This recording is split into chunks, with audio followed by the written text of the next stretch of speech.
Big boss Malayalam season 6 നമ്മുടെ ലാലേട്ടന്റെ ശനിയും ഞായറും എപ്പിസോഡുകൾ നമ്മൾ ലേറ്റസ്റ്റ് എപ്പിസോഡ് നമ്മൾ കണ്ടിട്ടുണ്ട്. പറഞ്ഞാൽ അത് കണ്ട എല്ലാവർക്കും മനസ്സിലായിട്ടുണ്ട്, ആ ഹൗസിലുള്ളവർക്കും മനസ്സിലായിട്ടുണ്ട്, വെളിയുള്ള പ്രേക്ഷകർക്കും മനസ്സിലായിട്ടുണ്ട് ലാലേട്ടൻ ഗബ്രിയോടും ജാസ്മിനോടും പെരുമാറിയ രീതിയും അവരോട് എന്താണ് ലാലേട്ടൻ ഇൻഡയറക്റ്റ് ആയിട്ട് പറയാൻ ഉദ്ദേശിച്ചത് എന്നും. പക്ഷേ ഞാൻ കഴിഞ്ഞ വീഡിയോയിൽ പറഞ്ഞിരുന്ന പോലെ ജാസ്മിൻ ഒന്നും മനസ്സിലായിട്ടില്ല, ഗബ്രിക്ക് ഒന്നും മനസ്സിലായിട്ടില്ല. ഇന്ന് ലാലേട്ടന്റെ എപ്പിസോഡ് കഴിഞ്ഞിട്ട് 24/7 ഉണ്ടായിരുന്നു. ആ 24/7 ഗബ്രിയും ജാസ്മീനും റസ്മിൻ ഭായിയും ഇരിപ്പുണ്ട്.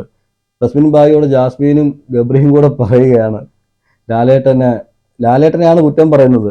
ആ റെഡ് ഫ്ലാഗും ഗ്രീൻ ഫ്ലാഗും കൊടുത്തതിനകത്ത് ലാലേട്ടൻ എന്നെ അങ്ങനെ പറഞ്ഞു ഇങ്ങനെ പറഞ്ഞു. അപ്പം ലാലേട്ടനോട് നീരസം ഉള്ളതുപോലെ തന്നെയാണ് അവിടെ സംസാരിച്ചത്. അപ്പൊ ഗബ്രി പറയുന്നുണ്ട്, ഞാൻ എന്തായാലും ഞങ്ങൾ ഇനി ഒരുമിച്ച് കളിക്കാനാണ് തീരുമാനം, ഞങ്ങൾ ഒരുമിച്ചേ കളിക്കുന്നുള്ളൂ, ഇല്ലെങ്കിൽ ഞങ്ങൾ രണ്ടുപേരും വഴക്കുണ്ടാക്കി മാറി സെപ്പറേറ്റ് ആയിട്ട് കളിക്കണം, അത് നടക്കത്തില്ല എന്നുള്ള രീതിയിലൊക്കെയാണ് ഗബ്രി പറയുന്നത്. അതാ എനിക്കത് കേട്ടപ്പോൾ എനിക്കത് കേട്ടപ്പോൾ തോന്നിയത്, ഇവൻ വാഴ, ഗബ്രി എന്ന് പറയുന്നത് വാഴ.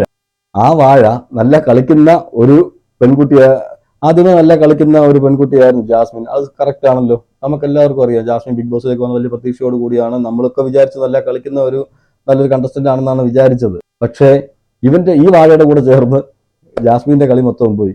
അപ്പോൾ ഇനിയും ഞാൻ കഴിഞ്ഞ വീഡിയോയിൽ പറഞ്ഞ പോലെ ഇവർ മാറിയിട്ടൊന്നുമില്ല, ഇനിയും മുന്നോട്ട് ഇവർ ഒരുമിച്ചായിരിക്കും കളിക്കുന്നത്. തീർച്ചയായിട്ടും എയർ മാത്രമേ ഉള്ളൂ. ഇനി ഉറപ്പായിട്ടും എയറിൽ നിന്ന് ഇറങ്ങാൻ സമയം കിട്ടുമെന്ന് എനിക്ക് തോന്നുന്നില്ല. എന്തായാലും ഇവർ തമ്മിൽ ഒരുമിച്ച് കളിച്ചാൽ ഇവരെങ്ങും എത്തത്തില്ല. ജാസ്മിന് ബുദ്ധി ഉണ്ടെങ്കിൽ ചിലപ്പോൾ ഗബ്രിയെ ഏതെങ്കിലും രീതിയിൽ പറഞ്ഞ് ഒഴിവാക്കാൻ ശ്രമിക്കുമായിരിക്കാം. അതും എത്രമാത്രം സക്സസ് ആകുമെന്ന് പറയാൻ പറ്റില്ല. അതുപോലെ ഗബ്രിക്ക് ഇതുവരെയും മനസ്സിലായിട്ടില്ല ഇവിടെ എന്താണ് നടക്കുന്നതെന്ന് പോലും. ലാലേട്ടൻ അത്രയും ഹിന്റ് കൊടുത്തു. ജാസ്മിനോട് സംസാരിക്കുന്ന ആ രീതി തന്നെ കണ്ട ജാസ്മിന് മനസ്സിലാവും ലാലേട്ടൻ എന്തുകൊണ്ടാണ് അങ്ങനെ സംസാരിക്കുന്നത് എന്ന്. കഴിഞ്ഞ ദിവസം അവരുടെ ഫാദറെ വിളിച്ചിട്ട് കാര്യങ്ങളൊക്കെ പറഞ്ഞിട്ടുണ്ട്. അതും ഇതൊക്കെ ചേർത്ത് കൂട്ടി വായിച്ചാല് ജാസ്മിൻ ഏകദേശം കത്തും. അഥവാ കത്തിയില്ല എന്നുണ്ടെങ്കിൽ, ജാസ്മിൻ അത് മനസ്സിലാക്കാൻ കഴിഞ്ഞില്ല എന്നുണ്ടെങ്കിൽ, ഇനി ഉള്ള ആഴ്ച, ഈ ഒരാഴ്ച നിർണായകമായിരിക്കും. ഈ ഒരാഴ്ചയിൽ നമുക്ക് തീർച്ചയായിട്ടും അറിയാൻ പറ്റും ഗബ്രിയുടെയും ജാസ്മിന്റെയും പോക്ക് എങ്ങോട്ടാണെന്നുള്ളത്. ഈ രണ്ടുപേരും ഒരുമിച്ചാണ് ഇനിയും കളി തുടരുന്നത് എങ്കിൽ അത് ഞാൻ ഈ പറഞ്ഞ പോലെ ഏറിൽ നിന്ന് ഇറങ്ങാൻ സമയം കാണത്തില്ല.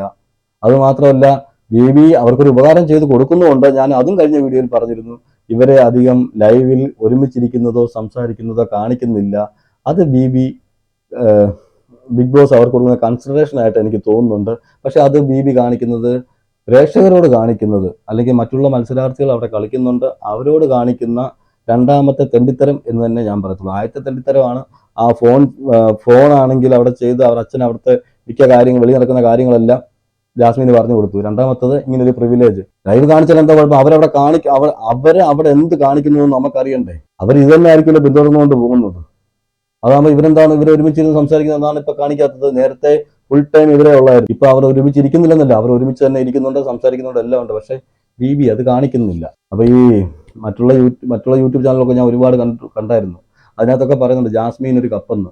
ഇനി അങ്ങനെ വല്ലതും ആണോന്നും ഇനി നമുക്കറിയത്തില്ല. ബിഗ് ബോസ് അല്ലയോ, എന്തും എപ്പോഴും സംഭവിക്കാം. മാറ്റിപ്പിടുത്തമായതുകൊണ്ട് ഇപ്പൊ ഇനിയത്തെ ദിവസങ്ങളിൽ ക്യാമറയും മാറ്റിപ്പിടിച്ചിരിക്കുകയാണ്.